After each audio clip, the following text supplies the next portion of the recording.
जो सर पे रखने को मिल जाए नाल पाके हुजूर, तो फिर कहेंगे कि हाँ ताजदार हम भी हैं। माशाअल्लाह, आप हज़रात अपनी माथों की निगाहों से देख रहे हैं औलादे रसूल की जलवागरी है। निगाहे चश्म हुई कबूल देख लिया, अली के बाग का शादाब फूल देख लिया। अब इससे बढ़कर मेरी खुशनसीबी क्या होगी कि मैंने चेहराए आले रसूल देख लिया, कि मैंने चेहराए आले रसूल देख लिया। और ये सब बताना जरूरी नहीं किधर के हैं। एक तरफ हजारों करोड़ों नौजवानों के दिलों की धड़कन, शायरे इंटरनेशनल, शहनशाह नगमात, बुलबुले हदायत बख्शिश हजरते असद इकबाल कलकतवी साहब की जलवागरी है। शेर सुने कि ये सब बताना जरूरी नहीं किधर के हैं। ये फूल महके हुए जन्नती शजर के हैं। मेरे रजा ने उठाई थी पालकी इनकी, मेरे रजा ने उठाई थी पालकी इनकी। ये कोई और नहीं उन्हीं के घर के हैं। हाँ, ये कोई और नहीं उन्हीं के घर के हैं। हजरात, सैयद शबाहत हुसैन की शख्सियत रूहानी भी है और नूरानी भी है। ये जहां कदम रख देते हैं बरकतों का नुज़ूल हो जाता है। ये जिस महफिल में आ जाते हैं वो महफिल इश्क़े ज़हरा वो अली से खुशबू से सरशार हो जाती है। इनकी शख्सियत का एक अहम पहलू यह है कि ये खामोश रहकर भी नारे का काम करते हैं। इनकी हर अदा से दीन की तबलीग होती है। आज पूरी दुनिया अहले सुन्नत सैयद शबाहत हुसैन का कसीदा पढ़ती है। ये कमालात, ये खूबियाँ, ये शोहरतें, ये बुलंदियाँ सबको नहीं मिलते। ये तो सैयद शबाहत हुसैन की निस्बत का कमाल है। इनका शजराए नसब मदीने के ताजदार से मिलता है, दो आलम के मुख्तार से मिलता है, हैदरे कर्रार से मिलता है, आबिदे बीमार से मिलता है। सैयद शबाहत हुसैन खानकाह जनेता शरीफ से उठकर पूरे वर्ल्ड में अपनी अफाकी अजमतों के नाकुश मर्तब फरमाए हैं। इसीलिए तो मैं कहता हूँ सुन्नियत की आबरू है शबाहत हुसैन। मेरे करम फरमा इखलाको किरदार के पैकर रिजवान भाईजान के सुन्नियत की आबरू है सैयद शबाहत हुसैन। तसव्वुफ की खुशबू है सैयद शबाहत हुसैन। गुले बागे पंजतन है सैयद शबाहत हुसैन। फरजंदे शाह जमन है सैयद शबाहत हुसैन। रज़वियत का चमन है सैयद शबाहत हुसैन। हाँ हाँ हाँ हाँ, शहजादे हसन है सैयद शबाहत हुसैन। तरीकत का खयाबान है सैयद शबाहत हुसैन। मार्फत का दबिस्तान है सैयद शबाहत हुसैन। तसव्वुफ का चमिस्तान है सैयद शबाहत हुसैन। इनके दादा जान सैयद हकीम मुल्ला का फैजान है सैयद शबाहत हुसैन। तरीकत के खयाबान है सैयद शबाहत हुसैन। हाँ हाँ, सच्चे पीरे तरीकत है सैयद शबाहत हुसैन। जलबों की बारात है सैयद शबाहत हुसैन। फैज की बरसात है सैयद शबाहत हुसैन। फैज की बरसात है सैयद शबाहत हुसैन। कादरी इनायात है सैयद शबाहत हुसैन। फखरे सादात है सैयद शबाहत हुसैन। तरीकत के गुलशन में आबाद है सैयद शबाहत हुसैन। जलबों की बारात है सैयद शबाहत हुसैन। बस इतना कह लीजिए कि ज़हरा की एक औलाद है सैयद शबाहत हुसैन। आइए हजरत का इस्तेमाल करते हैं। नारे तकबीर, जरा बुलंद आवाज से नारे तकबीर।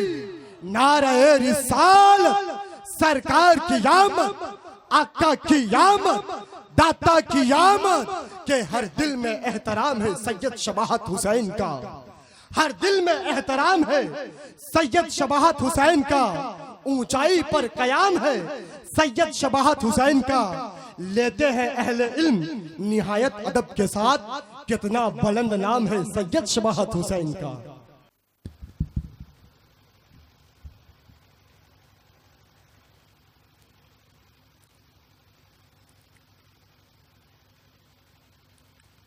अल्हम्दुलिल्लाह,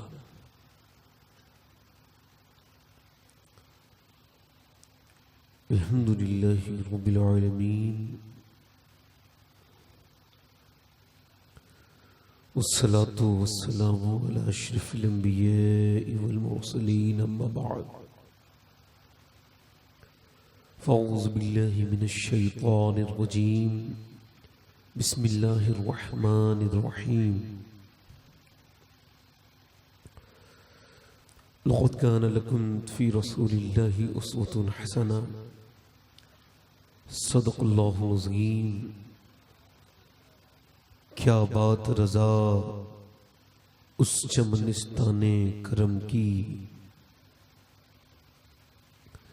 ज़हरा है कली जिसमें हुसैन और हसन फूल। तेरी सरकार में लाता है रज़ा उसको शफ़ी, तेरी सरकार में लाता है रज़ा उसको शफ़ी, जो मेरा गौस है और लाडला बेटा तेरा। आइए मोहब्बत के साथ बारगाह रिसालत में दरूद पाक का नजराना पेश करें। सारे लोग एक बार मिल के पढ़ लीजिए, अल्लाहुम्मा सल्ली अला।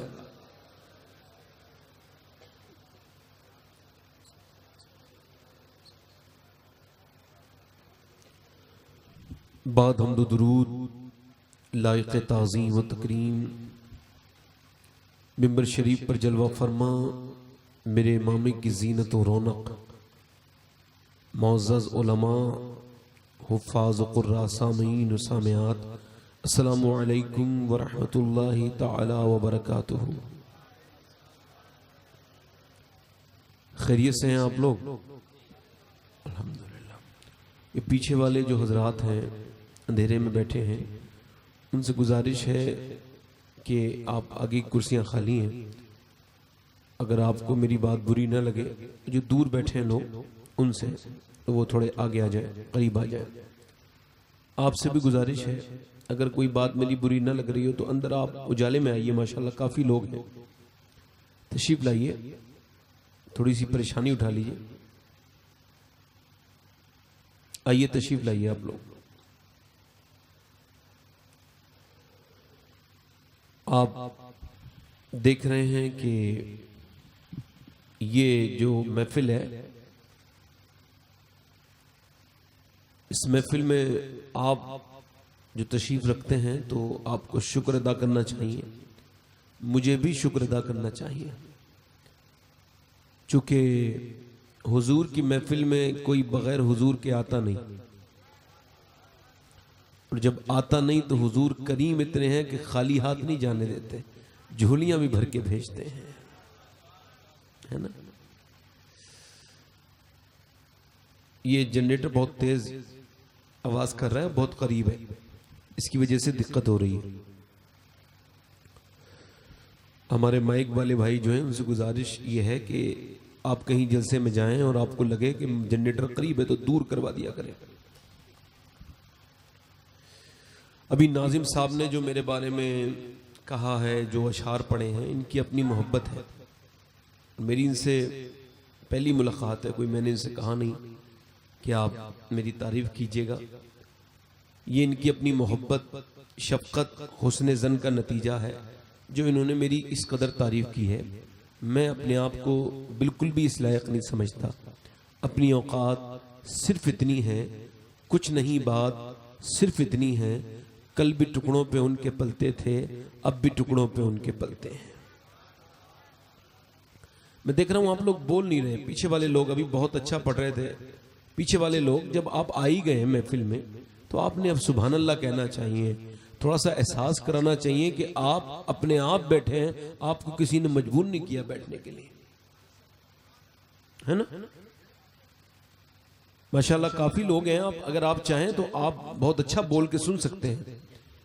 ये जो महफिलें हैं ना, ये एक हाथ से जैसे ताली नहीं बजती ना, वैसे ही एक आदमी की वजह से महफिल नहीं हो सकती जब तक नीचे के लोग उसे रिस्पॉन्स ना करें। अगर आपको कोई बात समझ आ रही है तो आपने सुभान अल्लाह कहना है। अच्छा, ये मैं भी तकरीबन जलसों की दुनिया में 10 साल से हूं, तो देख रहा हूं कि इससे भी ज्यादा हो गए। मैं मिंबर पे आए हुए तो 10 साल हो गए, अगर जलसों में उससे पहले से जाता था। तो मैं देखता हूं कि अब ये इतने दिन हो गए, अभी तक अभी कहना पड़ता है, कहिए सुभान अल्लाह, तो बंदा कहता है सुभान अल्लाह।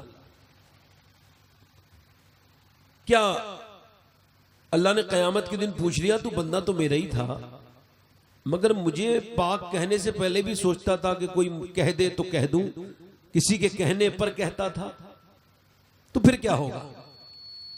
है सुभान अल्लाह का मतलब क्या है? मतलब है अल्लाह पाक है। अच्छा, आप पूरी जिंदगी कहते रहे सुभान अल्लाह, अल्लाह पे कोई फर्क नहीं पड़ेगा, वो तो पाक था, पाक है और पाक करने वाला है। मगर जब बंदा कहता है ना सुभान अल्लाह, तो उसकी रहमतें झूम जाती हैं, और उसका करम झूम जोश में आ जाता है। आपको पता है वो कितना करीम है? हुजूर अलैहिस्सलाम फरमाते हैं क़यामत के दिन, बुखारी शरीफ की हदीस है, हुजूर फरमाते हैं क़यामत के दिन अल्लाह एक बंदे को बख्शेगा तो वो अर्ज करेगा, मौला मुझे कभी याद नहीं कि मैंने तेरा कहना माना हो, कभी तेरी बात मानी हो, मेरे मालिक मैं गुनहगार बदकार इंसान हूं, तू मुझे क्यों बख्श रहा है? अल्लाह फरमाएगा, ओ बंदे तू भूल गया, मगर तेरा रब भूलने से पाक है। एक रात तू सोता था, तुझे ख्याल नहीं था, बेहोशी में तू था, मगर तू सोते सोते तूने करबट बदली, और करबट बदलते बदलते तूने कहा था या अल्लाह। अल्लाह फरमाता है मुझे इतना पसंद आया कि मैंने उसे तुझे उसी वक्त बख्श दिया था। सुभान अल्लाह का मतलब है अल्लाह, तो बोलो तो सही, बोलो तो सही, अल्लाह पाक है। अब आप कहेंगे अल्लाह पाक है, उस पर कोई फर्क नहीं पड़ेगा, मगर आप पे पड़ेगा। जब बंदा दिल से कहता है ना सुभान अल्लाह, सुभान अल्लाह, अल्लाह पाक है, अल्लाह पाक है, अल्लाह की रहमतें जोश में आती हैं। अल्लाह फरमाता है फरिश्तों ये मेरा बंदा मुझे क्या कहता है? फरिश्ते अर्ज करते हैं मौला ये तुझे पाक कह रहा है। अल्लाह फरमाता है गवाह हो जाओ मैं तो पाक हूं, मगर मुझे जिसने दिल से पाक कहा है मैंने उसे गुनाहों से पाक कर दिया है। पीछे वाले बोलो तो सही यार। हमारे मुमताज भाई ने बहुत अच्छा पढ़ा, मेरे बाद आप असद भाई को सुनेंगे इंशाअल्लाह, है ना? तो बहुत अच्छा उन्होंने पढ़ा, कलाम मेरा उन्होंने पढ़ा, इसके लिए उनका शुक्रिया अदा करता हूँ और उनकी मोहब्बतों का शुक्रिया। अगर आप कहें तो 2-3 शेर मैं भी पढ़ दूँ। नहीं अभी पीछे वाले नहीं बोलेंगे तो फिर कैसे आदमी सुनाएगा? बोलो उन्हें लगता है माशाअल्लाह, आप भी जरा बोले सुभान अल्लाह। मैं ये चाहता हूं कि लोगों को लगे ये गौस पाक के दीवानों की महफिल है। अल्हम्दुलिल्लाह, अल्हम्दुलिल्लाह दीवानगी की वजह से बख्शे जाएंगे हम, वरना अमाल हमारे नहीं है ठीक, है ना? हाँ, हुजूर का सहारा ही बख्शवाएगा इंशाअल्लाह, है ना? है ना? माशाअल्लाह। मैं जिनकी जात पर तकरीर करने वाला हूं उन्हीं की शान में 2-3 शेर पढ़ता हूं। मैं उस माँ की शान में शेर पढ़ रहा हूं, पूरी दुनिया में उससे ज्यादा बुलंद कोई माँ ना तो आई है ना आएगी, और वो माँ ऐसी है कि दुनिया में उसका नाम जितना बुलंद है इतना भी किसी माँ का नाम बुलंद नहीं। इब्राहिम अलैहिस्सलाम की माँ का नाम लोगों को नहीं पता, इलियास अलैहिस्सलाम की माँ का नाम लोगों को नहीं पता, नूह अलैहिस्सलाम की माँ का नाम लोगों को, सालेह अलैहिस्सलाम की माँ का नाम, ज़करिया अलैहिस्सलाम की माँ का नाम, यहया अलैहिस्सलाम की माँ का नाम, इदरीस अलैहिस्सलाम की माँ का नाम किसी को नहीं पता, ईसा अलैहिस्सलाम की माँ का नाम इल्ला माशाअल्लाह, हजरत इस्माईल अलैहिस्सलाम की माँ का नाम इल्ला माशाअल्लाह। मगर जब भी कोई कहता है ना आमना का लाल, एकदम हुजूर की अम्मी का ख्याल नहीं आता है? क्यों आता है? मेरे नबी मस्जिद नबी में हाथ उठा के दुआ करते थे। क्या दुआ करते थे? माँ को विसाल किए हुए 50 बरस हो गए और दुआ क्या करते थे? या अल्लाह जैसे तूने मेरे नाम को मशहूर किया है ना, वैसे ही मेरी माँ आमना के नाम को भी मशहूर कर दे। मैं हुजूर की माँ की शान में शेर पढ़ता हूं, सैयदा आमिना। पढ़ दूं 2-3 शेर? दोनों हाथ उठा के बोले सुभान अल्लाह। हल्का सा भाई जरा माइक बढ़ाएं, बहुत अच्छा माइक है आपका, मेरा ही माइक असल में ज्यादा इस्तेमाल की वजह से खराब हो गया। आप जरा बोले सुभान अल्लाह। मलकाए दो जहान है, दो जहां की मलकाए दो जहान है, मेरे नबी की माँ मलकाए दो जहान है, मेरे नबी की माँ मलकाए दो जहान है, मलकाए दो जहान है, की माँ, मलकाए दो जहान है मेरे नबी की माँ, रहमत का साएबान है मेरे नबी की माँ, रहमत का साएबान है। और चची है मुर्तजा की दादी बतूल की। चची किसकी है? मौला अली की। शेर समाप्त करें, स्टेटस देखो। चची है मुर्तजा की दादी बतूल की, रखती ये खानदान है मेरे नबी की माँ, रखती ये खानदान है। अच्छा, सब लोग अपनी माँ को क्या कहते हैं? अम्मी जान। क्या कहते हैं? और अम्मी जान भी होती है। बाकी ये लफ्ज दूसरी जगह जो इस्तेमाल होता है वो आफत जान के मुतरादिफ है। माई जान होती है, बेटे की जान माँ के अंदर होती है, माँ की जान अपने लाल के अंदर होती है। आला हजरत फरमाते हैं कुरान तो ईमान बताता है इन्हें, और ईमान ये कहता है मेरी जान है ये। अब ये शेर अगर आपके समझ आ जाए तो आप सुभान अल्लाह कह दें, नहीं आ जाए तो मुझे तो सवाब इसका मिलेगा ही। बड़ा नाजुक और लतीफ सा इशारा है, अल्लाह करे आप समझ जाए। और आप जरा इस पे एक मर्तबा पेश की कहें सुभान अल्लाह। कहते हैं अपनी माँ को सब बच्चे अम्मी जान, कहते हैं अपनी माँ को सब बच्चे अम्मी जान, सोचो कि किसकी जान है मेरे नबी की माँ।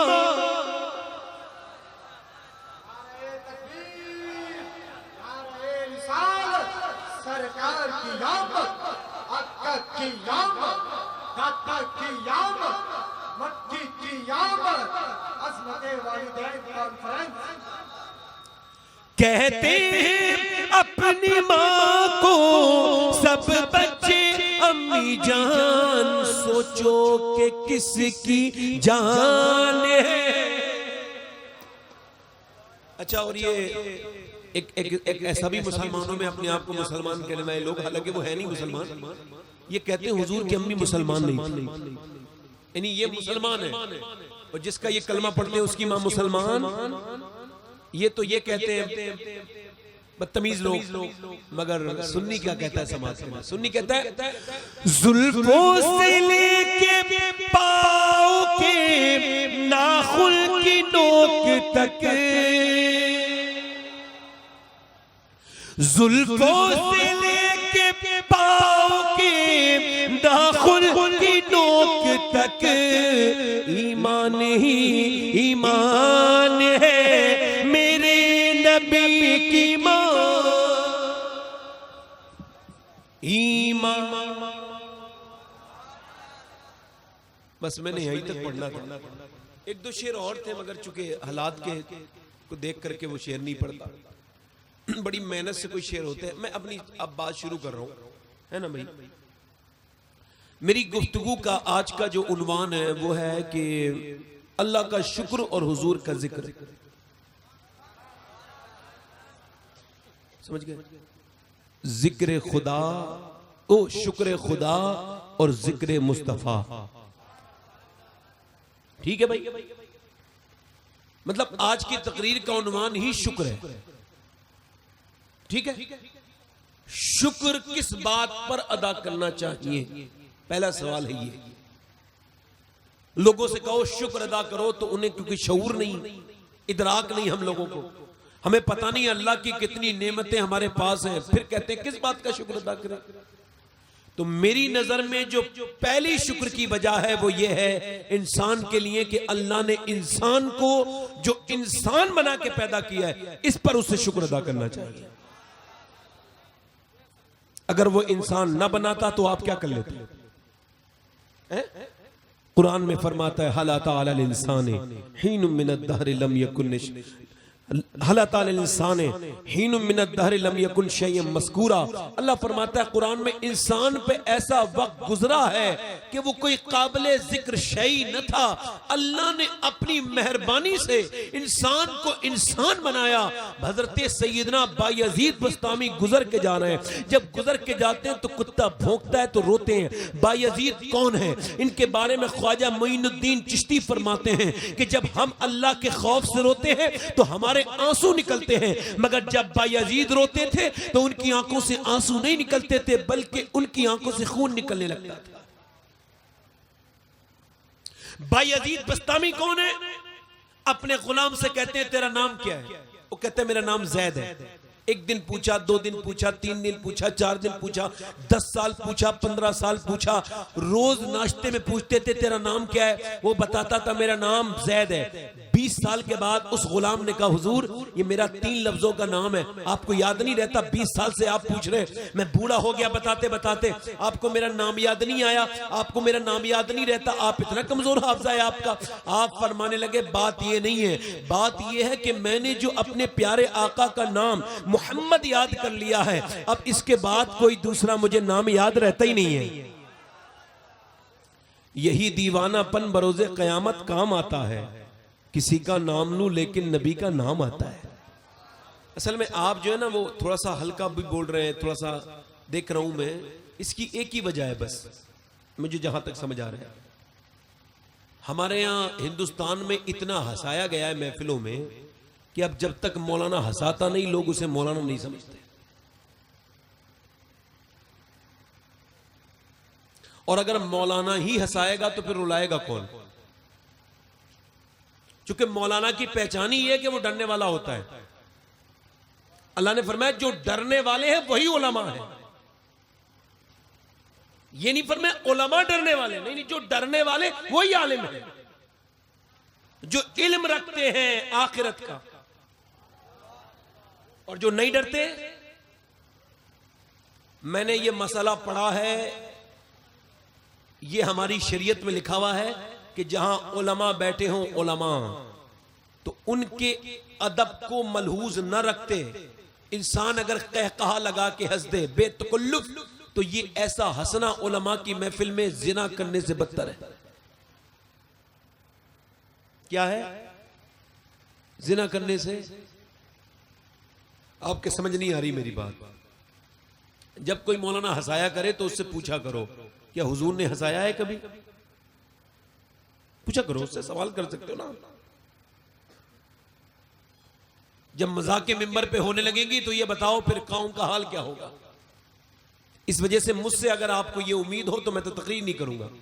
आप बताएं, आप चूंकि ये इस इलाके के बारे में मुझे जितनी मालूमात है वो यही है, सुनेंगे आप लोग? ऐसे ही सुनेंगे जैसे बोल रहा हूं? ऐसे समझ आ रही है आपके? बैठे आराम से। जिन्हें जाना हो वो जरा जल्दी निकल जाएं, बीच में से कोई जाता है तकलीफ होती है, मैं तकलीफ भूल जाता हूं, बात में करते करते दिमाग से निकल जाती है बातें। सोचता हूं ये आदमी क्यों उठ के जा रहा है, मैं तो उसके बड़े पते की बात करने आया हूं। तो इंसान पर जो शुक्र करने का पहला मकाम है वो है कि अल्लाह ने इंसान को इंसान बना के पैदा किया है ना। अगर वो इंसान ना बनाता तो क्या करता? हज़रत बायजीद बस्तामी जो है वो निकल के जाते हैं, जिनके बारे में मैंने बात की आपसे। बायजीद बस्तामी के बारे में गौस पाक फरमाते हैं अल्लाह ने अपनी खास मोहब्बत अता की थी, बायजीद बस्तामी को खास मोहब्बत अता की थी। बायजीद बस्तामी गुजर के जा रहे हैं, कुत्ता उन्हें देखता है, भौंकता है। जब कुत्ता भौंकता है तो आप रोते हैं। 1 दिन 2 दिन 3 दिन 4 दिन 5 दिन 6 दिन 7 दिन के 1 हफ्ते तक कुत्ता भौंकता रहा, आप रोते रहे। मुरीदों ने आपसे पूछा नहीं, मगर 1 हफ्ता गुजर गया तो मुरीदों ने कहा हुजूर ये बताइए कुत्ता आपसे ऐसा क्या कहता है? आप अल्लाह के वली हैं, इमाम गजाली लिखते हैं, वो पूछ लगे ये बताएं आपसे क्या कहता है कुत्ता जो आप रोने लगते हैं? आप अल्लाह के वली हैं, हमें तो बताइए। बायजीद बस्तामी कह लगे कुत्ता मुझे जब भी देखता है तो मुझसे ये कहता है, भौंक के कहता है मुझसे, आवाज नहीं अपनी आवाज में कहता है ये बता बायजीद तेरी ऐसी कौन सी नेकी थी जो अल्लाह ने तुझे इंसान बना दिया, और मेरा ऐसा कौन सा गुनाह था जो मैं कुत्ता बना दिया गया। इंसान को अल्लाह ने इंसान बनाया, ये उस मालिक का पहला करम है, उस खालिक का पहला एहसान है।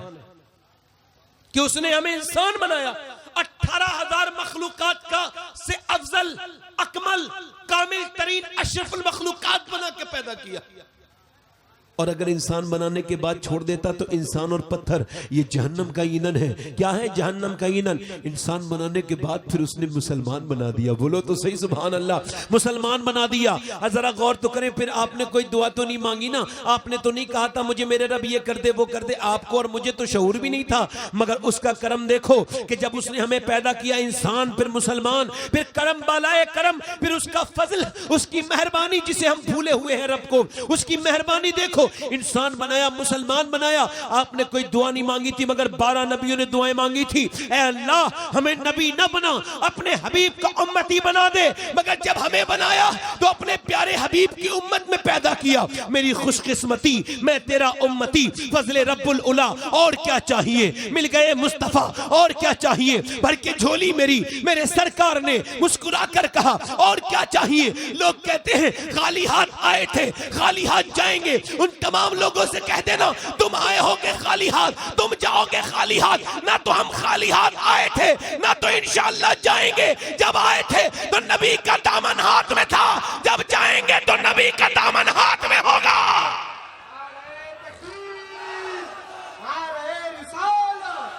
सरकार की आमद, दिलदार की आमद, आका की आमद, दाता की आमद। भाई इसका ई को कम करके ट्रैबल बढ़ाओ, दिल लगा के बोलो सुभान अल्लाह, मुस्कुरा के बोलो, दिल लगा के बोलो।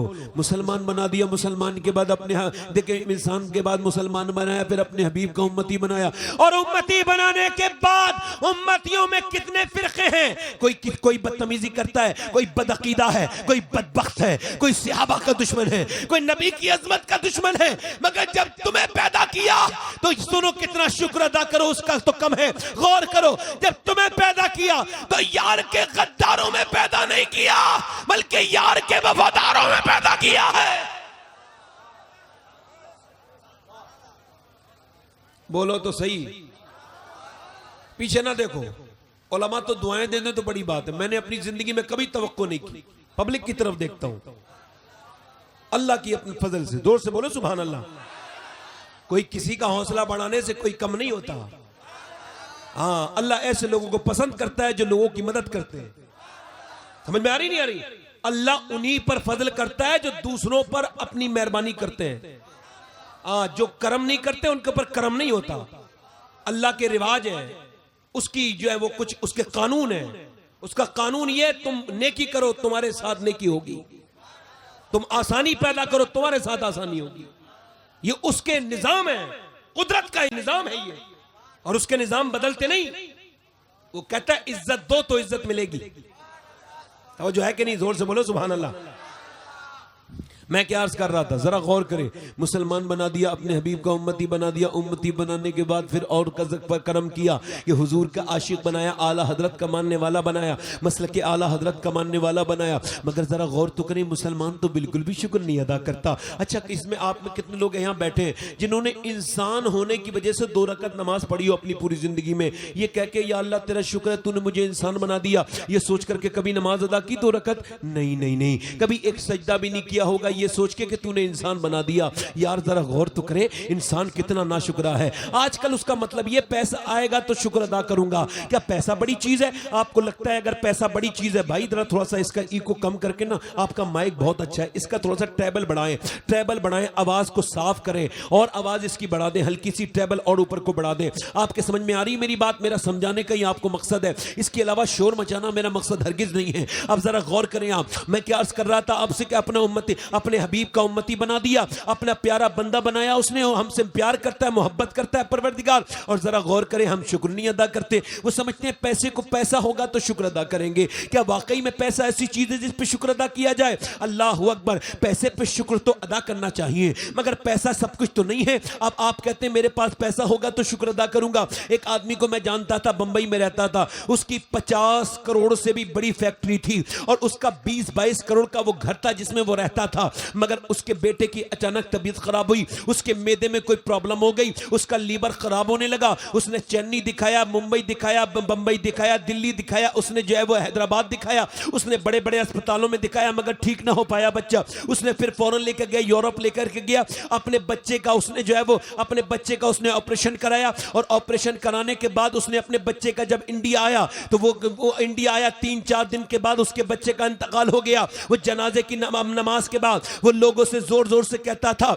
लोगों को पैसे को ये ना समझना कि पैसा बहुत बड़ी चीज है, उसकी वजह यह है कि देखो मेरा कम से कम कहते हैं मेरी सारी फैक्ट्री और मेरे सारा दौलत, मेरी सारे करोड़ों का रुपए सारे एक मैदे के बराबर नहीं है। अल्लाह ने जो मैदा दिया है ना इंसान को उसके बराबर नहीं है। मेरा बेटे में सारे पैसे लग गए और मेरा बेटा भी मर गया। ए दुनिया वालों, शुक्र अदा करने का मामला यह है, अगर अल्लाह ने तुम्हें सेहत से नवाजा है तो शुक्र अदा करो।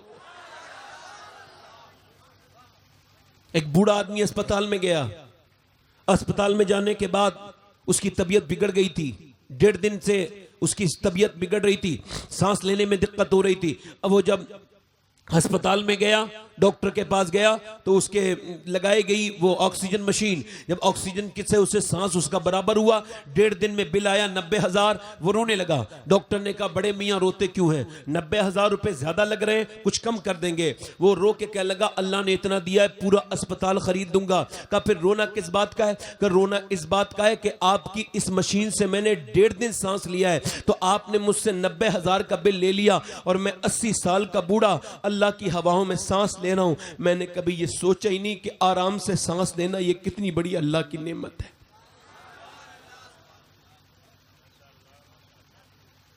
कितनी बड़ी नेमत है, अल्लाह की कितनी बड़ी नेमत है सांस लेना। कभी बीमारों को जाके देखा करो, कभी परेशान हालों को जाके देखा करो, कभी कैंसर के मरीजों को जाके देखा करो, तो आपका दिल बहुत लगे ना। जब अपने घरों में, जब नमाजों में दिल ना लगे, जब नमाजों में तुम्हारे दिल उचट जाएं, जब दुनिया ही सब कुछ नजर आने लगे, जब अच्छे अच्छे घर और अच्छी अच्छी गाड़ियों की चाहत ही तुम्हें जो है अल्लाह से दूर करने लगे, तो जाकर के अस्पतालों में देखो, कैसे कैसे कब्रिस्तानों में देखो, कैसे कैसे हसीनों के मुंह में कीड़े चल रहे हैं, और कैसे कैसे लोग अस्पतालों में रखे हैं, और कैसे कैसे कैंसर के पेशेंट हैं। मैं मियाँ बगैर किसी मतलब के भी जाता हूँ। एक मरतबा एम्स में गया दिल्ली, और दिल्ली जाने के बाद मैंने एक आदमी से मुलाकात की। उसने मुझसे कहा, मौलाना साहब मेरे पास जैगवार है, मर्सिडीज है, मेरे पास बेहतरीन BMW गाड़ियां हैं। कहते मेरे पास बेहतरीन कारों का कलेक्शन है, मेरे पास लाखों करोड़ों रुपया है, मगर मेरे किसी काम का नहीं है। मैंने कहा क्यों? कहने लगा मैं कैंसर है और मैं कुछ दिनों के बाद, 1 महीने के बाद मर जाऊंगा। जरा गौर तो करें आप, जरा गौर तो करें कैंसर का मरीज कैसा होता है। कभी मिलना कैंसर के मरीज से,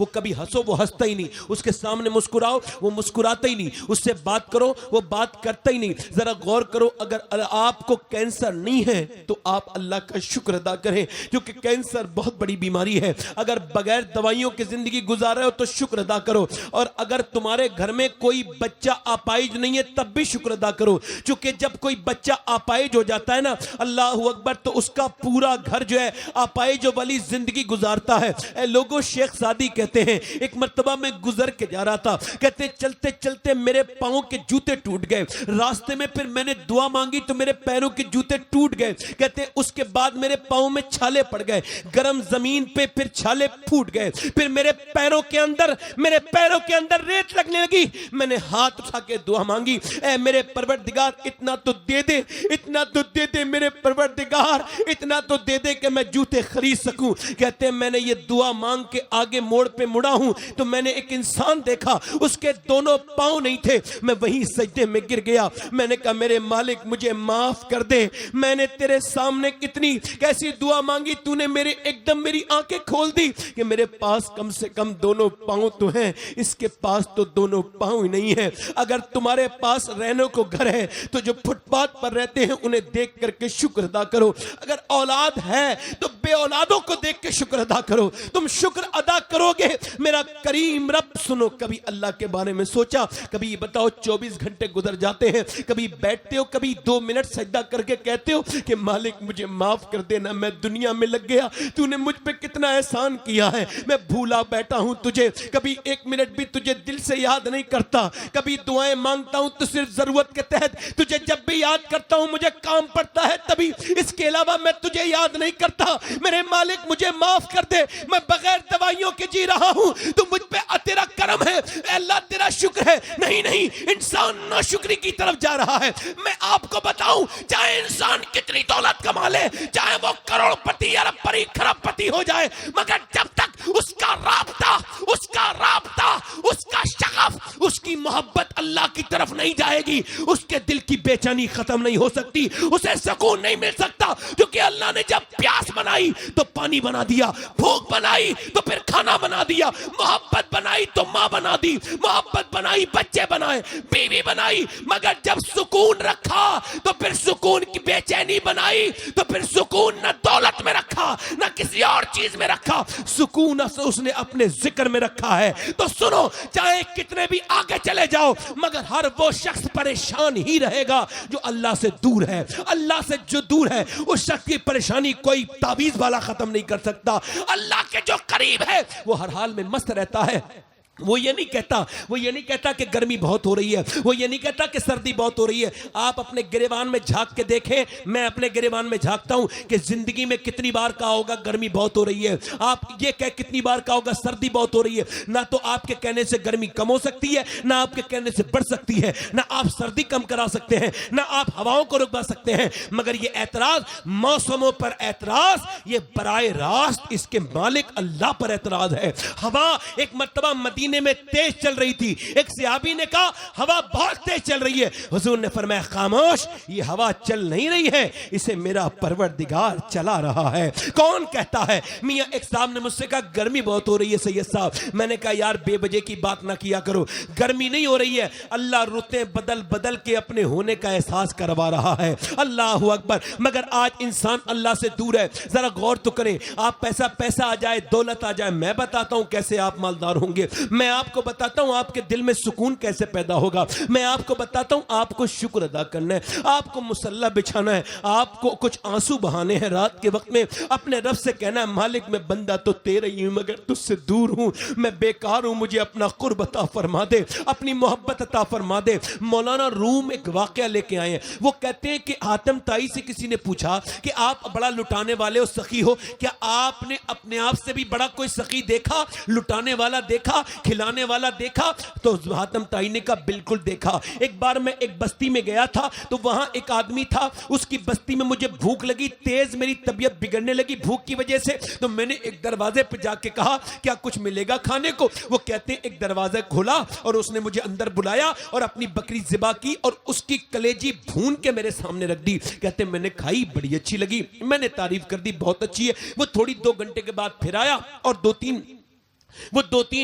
तीन और लेके आया, वो काट करके बकरियां ज़िबा करके उसने 2-3 मेरे सामने और कलेजियां रख दी, वो पहले से भी ज्यादा अच्छी भुनी थी। कहते मैंने जब उसे देखा और देखने के बाद मैंने खाया तो मेरा दिल और खुश हो गया। कहते मेरा दिल खुश हो गया, मैंने कहा भाई और भी अच्छी है, ये तो और भी ज्यादा अच्छी है। कहते फिर वो दोपहर को सुबह को आया और उसने 2 कलेजी सामने रख के मुझसे हाथ जोड़ के कहा अब तारीफ मत करना मेरे खाने की। कहा क्यों? कहा इस वजह से हमारे यहाँ कोई जब मेहमान खाने की तारीफ करता है इसका मतलब ये होता है उसे और चाहिए। जब वो ये कहता है खीर दो तो ये शाइस्ता तरीका है मांगने का, हम उसे खीर और दे देते हैं, हम उसे गोश्त और दे देते हैं, ये भी तरीका है। नहीं कोई कहता है ये अच्छा लग रहा है हम उसे देते हैं, देते नहीं देते। वो कहता है कि साहब अब मेरी तारीफ मत करो, मेरी जितनी बकरियां थी मैंने सब ज़िबा करके आपको कलेजी खिला दी, अब मैं आपकी खिदमत नहीं कर सकता, अब आप मेरी तारीफ मत करना। मौलाना रूम कहते हैं इंसान की भी तारीफ करे ना इंसान तो वो उसे और खिलाता है, मगर एक दिन वो हाथ जोड़ के कहता है अब अपना काम देखो, अब मैं नहीं खिला सकता।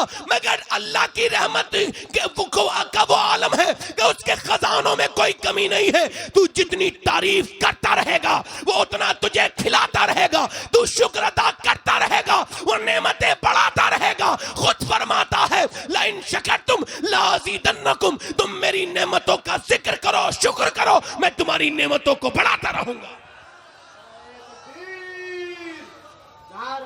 मिसाल मसलके आला हजरत, इश्क मोहब्बत, प्यार मोहब्बत, बस्ती बस्ती करिया, अजमत वालिदैन कॉन्फ्रेंस।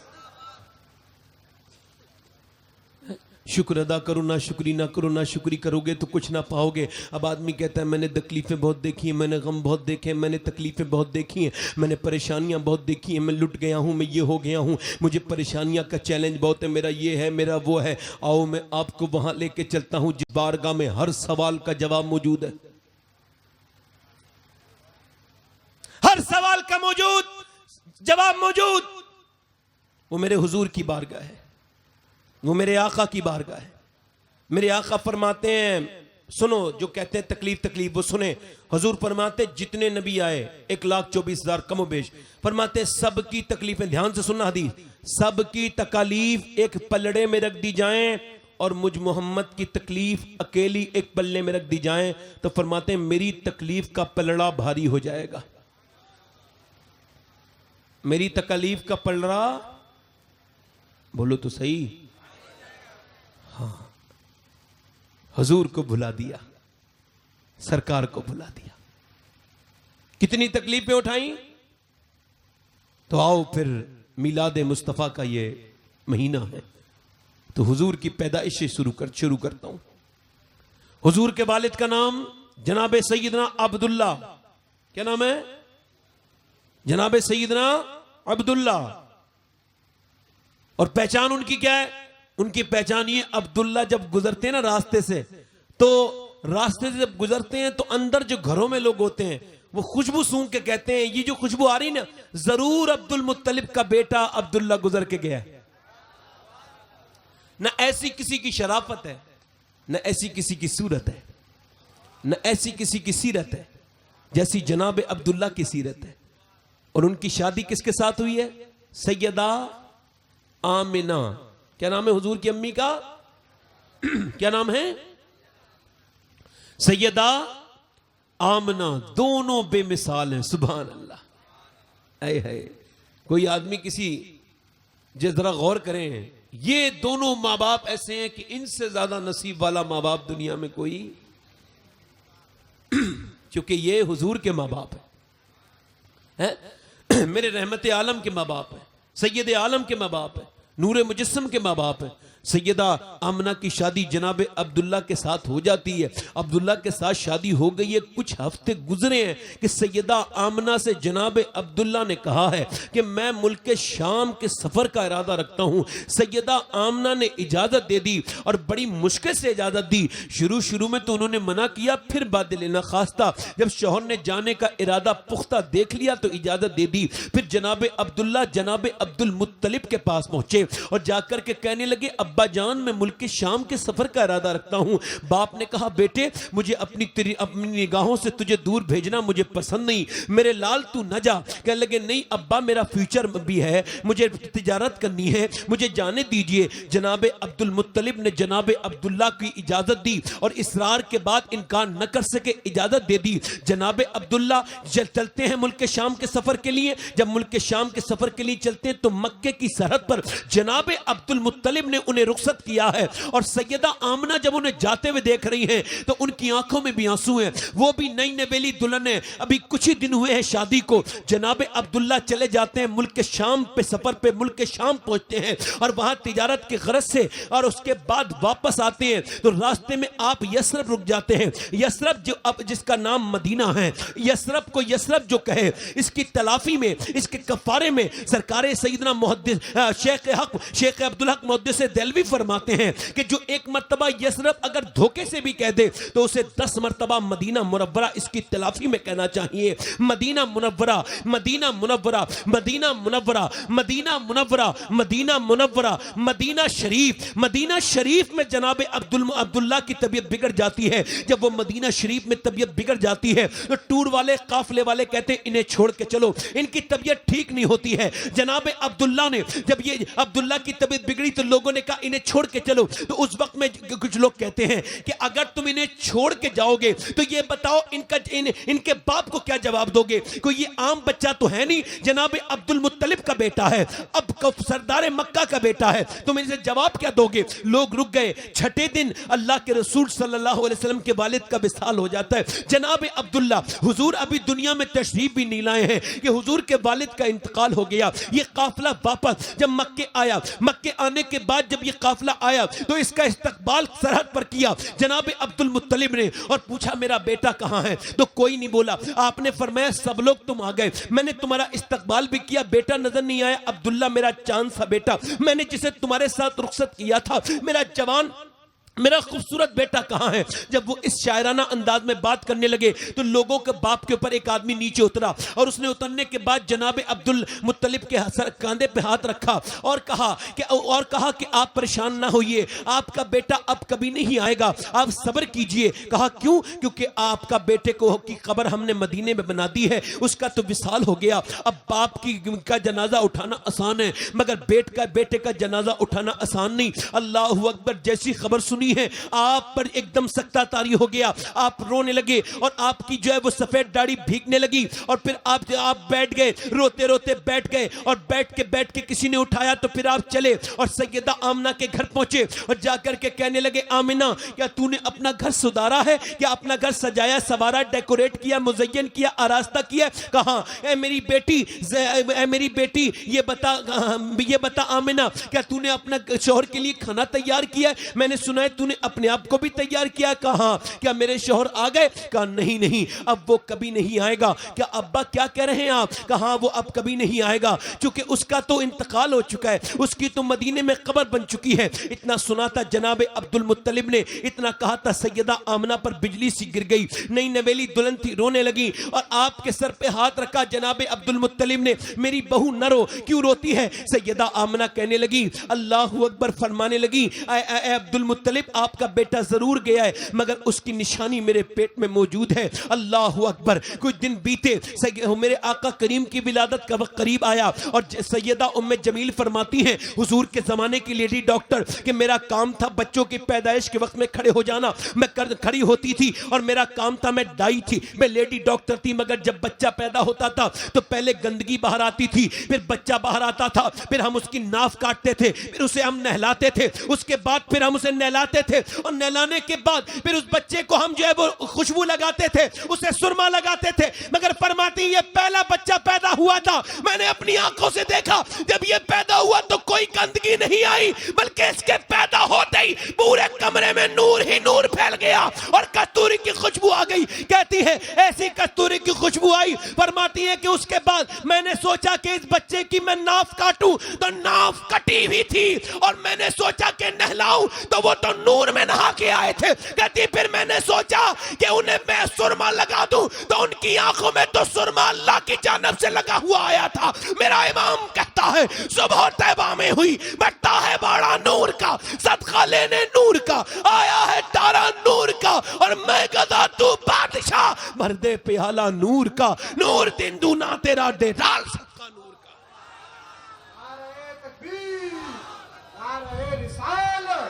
सरकार की आमद, दिलदार की आमद, मक्की की आमद, मदनी की आमद, नारे तकबीर। अल्लाहु अकबर। सैयदा उम्मे जमील कहती हैं ये लोग गुटखा खाते क्यों जो थूकने जाना पड़ता है? ये गुटखा आपको पता है हंसने की बात है। मेरी गर्दन काट देना अगर गुटखा खाने वाले को कैंसर ना हो तो। मैं कह रहा हूं ना, एक दिन में अगर गुटखा खाने को कैंसर होगा ना तो कोई नहीं खाएगा।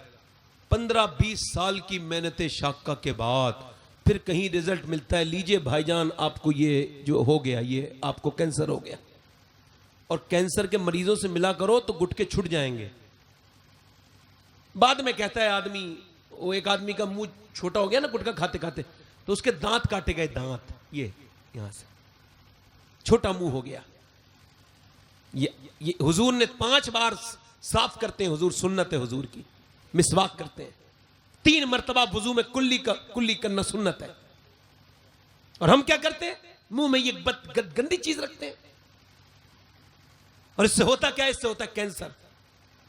इससे दिल का अगर कैंसर नहीं होता है तो ये ब्लड को बेकार कर देता है, और ये निकोटीन जा जाके दिल की नालियों में उस तरफ जाके फंसता है। ये निकोटीन गुटके वाला, मैंने इस पर रिसर्च किया, बाकायदा तौर से पढ़ा है इसके बारे में। ये ओसा वाला दिल का दौरा पड़ता है जो कुछ दिनों पहले अल्लाह बख्शिश फरमाए सलीम नागपुरी को पड़ा था। एक जवान शायर था, जवान, मगर रात को सोया तो उठा ही नहीं।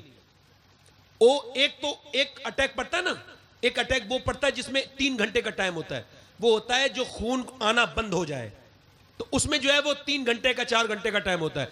मगर एक अटैक पड़ता है जो जाने वाला जो खून है जो दिल जो फेंकता है वो नाली बंद हो जाती है, तो फिर 3 या 5 मिनट का टाइम होता है। अगर डॉक्टर मिल गया तो ठीक है, वरना खत्म।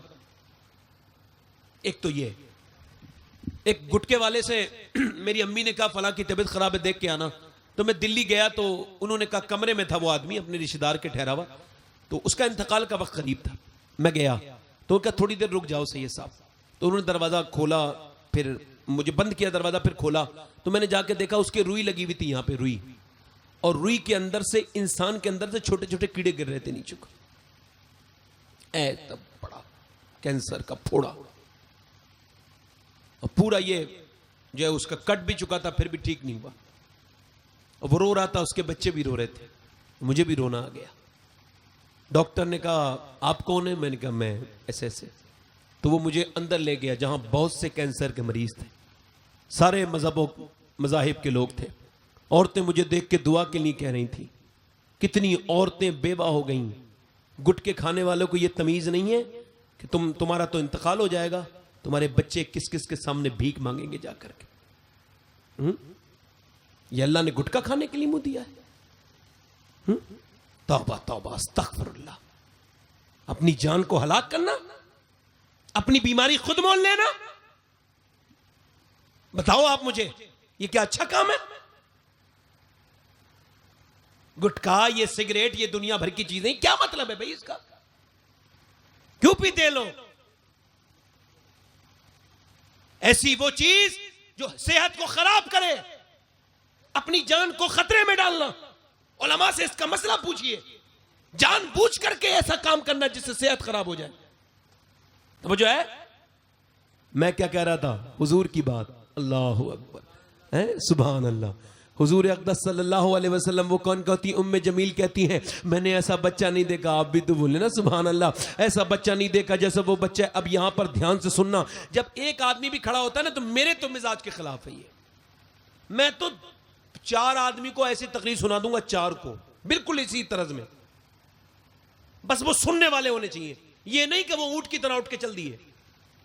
जैसे वो कहते हैं ना, ऊंट बड़ा अच्छा, शेख सादी ने कहा बड़ा अच्छा जानवर है ऊंट, मगर एक कमी है, उठने से पहले नहीं सोचता है कि उठना चाहिए कि नहीं उठना चाहिए। हाँ, ये है। समझ आ रही नहीं आपके? हाँ, तो ध्यान से मेरी बात को सुने आप। तवज्जो है कि नहीं मेरी बात पे? मैं हुजूर की बात कर रहा था, सरकारे दो आलम की बात कर रहा था। बोलो तो सही सुभान अल्लाह। वो उम्मे जमील कहती हैं कि उम्मे जमील फरमाती हैं कि फिर वो एक दिन वो आया कि वो दाइयाँ आ गई। अच्छा, दाइयों से ये पलवाते थे मक्के के लोग अपने बच्चों को। ये नहीं चाहते थे कि हमारे बच्चे माओं की गोद में नाजुक बने। ये बच्चों को थोड़ा सा स्ट्रगल बार पसंद, ये जो है वो थोड़ा ताकतवर बनाना चाहते थे, मजबूत। तो ये बचपन से ही माँ की गोद से जुदा करना चाहते थे ताकि इनका बच्चा जो है जंगजू बने, अच्छा ताकतवर बने। इसी लिहाज से दाइयाँ आती थी मक्के के अंदर और वो अपने बच्चे को लेकर चली जाती थी दूध पिलाने के लिए। मगर नबी के घर कोई दाई नहीं आई। सैयदा उम्मे जमील कहती है कि सैयदा आमना ने मुझसे कहा कि कोई दाई मेरे लाल को क्यों नहीं लेके जाती। तो मैंने कहा, मैंने कई दाइयों से कहा मगर सारियों ने मना कर दिया। सारी दाइयों ने, मैं पूछा क्यों? कहा इस वजह से, वो कहती हैं अगर हम उस बच्चे को लेके जाएंगे तो उसका बाप तो है नहीं, यतीम बच्चा है, उसके पैसे कौन देगा, उसका मुआवजा कौन देगा। सैयदा आमना रोने लगी और कहने लगी उन औरतों को क्या पता मेरे बच्चे के बारे में। उसके बाद हुजूर को गोद में उठा लिया और गोद में उठाने के बाद फिर आपने सीने से लगाया और कहा मेरे लाल अपना दिल थोड़ा मत करना। ये जो औरतें तुझे कह रही हैं, नहीं अपने आप को समझा रही हैं, अपने बच्चे से लाड़ कर रही हैं, प्यार कर रही हैं। मेरे बच्चे, ये जो औरतें तेरे बारे में कह रही हैं, तेरा मर्तबा बड़ा बुलंद होगा, चाहे आमना रहे न रहे देखने के लिए, मगर तेरा मर्तबा बुलंद होगा। अल्लाह अकबर। जरा गौर करें, सैयदा आमना के मेरे आका करीम के वो वाकयात जो आपने सुने होंगे सैयदा हलीमा वाले, उनको मैं अलग ले जाकर के जिस मौजू की तरफ बात कर रहा हूं कि हुजूर की उम्र 6 बरस हो गई। सरकार के बेशुमार कमालात दुनिया अब तक देख भी चुकी थी, मगर मियां आप 6 साल के हो गए और आपकी वालिदा सैयदा आमना ने जनाब अब्दुल मुत्तलिब से कहा कि इजाजत दे दीजिए, मैं मदीने जाना चाहती हूं, अपने शौहर की कब्र पे अपने बेटे को लेकर के जाना चाहती हूं। जनाब अब्दुल मुत्तलिब ने मना किया, देखिए मैं आपको इजाजत नहीं दे सकता। कहा क्यों? कहा मेरे पोते से मुझे बहुत प्यार है, मैं नहीं चाहता बेटी कि तुम जाओ और मेरा पोता मेरी नजरों से दूर हो जाए। अल्लाह अकबर। और मेरी बहू तुमसे भी मुझे बड़ी मोहब्बत है। हजरत सैयदा आमना ने कहा आप मुझे इजाजत दें, मैं अपने शौहर की कब्र पे अपने बेटे को लेकर के जाना चाहती हूं। जनाब सैयदा आमना ने कई मर्तबा कहा तो फिर उन्हें रहम आया, उन्हें इजाजत दे दी। उम्मे जमील के साथ सरकार का पहला सफर मक्के से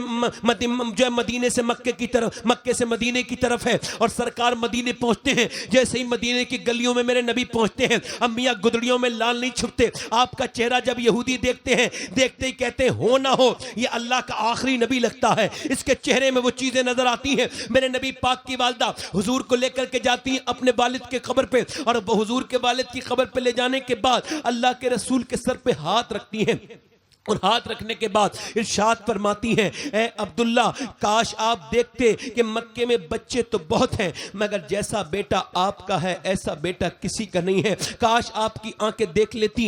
इसके बाद सैयदा आमना रोने लगती हैं और फिर उनकी तबीयत बिगड़ती है और फिर वो मदीना छोड़ के मक्के की तरफ सफर करती हैं। ये सफर आखिरी था, मेरे नबी पाक का आखिरी सफर था अपनी वालिदा के साथ। 6 साल की उम्र है। उम्मे ऐमन कहती है कि नबी पाक की अम्मी ने अचानक चलते चलते मुझसे कहा, उम्मे ऐमन मुझे जो है वो मुझे नीचे उतारो। कहती मैंने ऊँटन नीचे बिठाला, वो नीचे उतरी और एकदम लेट गई। अचानक मैंने कहा चादर बिछा दूं? उन्होंने कहा नहीं मेरे पास वक्त कम है, मेरे बेटे को लेके आओ। कहती वो हुजूर का ना हाथ पकड़ लिया और हाथ पकड़ने के बाद 6 साल के हुजूर का कहा मेरे बेटे दुनिया में जो आया है उसे जाना है। ए मेरे बेटे मेरा भी इंतकाल जो है वो करीब है। ए मेरे लाल मेरे बेटे मैं तुझसे ये कह रही हूं कि दुनिया में जो चीज नहीं है उसे पुराना होना है, मगर दुनिया तेरा मर्तबा देखेगी। ऐ मेरे लाल दुनिया में जितनी माएँ आई हैं उनके नाम मिट जाएंगे मगर मेरा नाम नहीं मिटेगा, चूंकि मैंने तेरे जैसे बेटे को जो जन्म दिया है। ये तपती हुई रेत में ये